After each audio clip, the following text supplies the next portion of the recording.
Ahojte všetci, ja som Ema a dnes vám predstavím našu úspešnú žiačku, riešiteľku geografie Elu Daxnerovú z 8A, ktorá sa dostala do celoštátneho kola v geografii.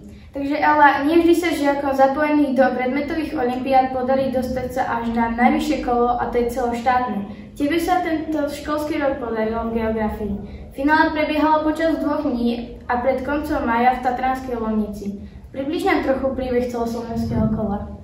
Tak, najskôr sme prišli do hotela a tam nám urobili dochádzku, potom sme sa ubytovali a išli do nejakého múzea a potom si ešte pozrieť nejaké prírodné pamiatky a nakoniec večer sme sa vrátili a tam sme išli už na izby a sa osprchovali spať a spoznávali sme sa a ešte sme sa večer učili kúsok na tú olympiádu. Na druhý deň sme vlastne išli ešte písať tie testy a po obede sme išli do múzea Tanapu. A okrem geografie sú aké tvoje obľúbené predmety?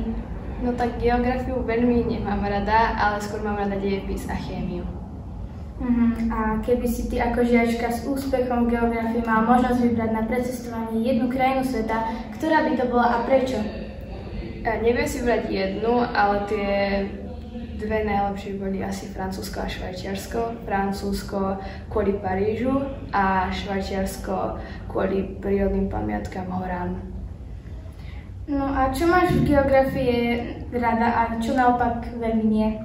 Tak rada spoznávam nové štáty a rada zistujem tú kultúru tých ľudí, ako žijú a nerada vyhľadávam v atlase nejaké veci.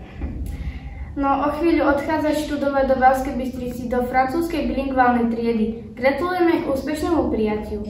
No a aké doporučenie by si zanechala mladším spolužiakom, ktorí sa chcú stať úspešní v niektorej z predmetových olympiád?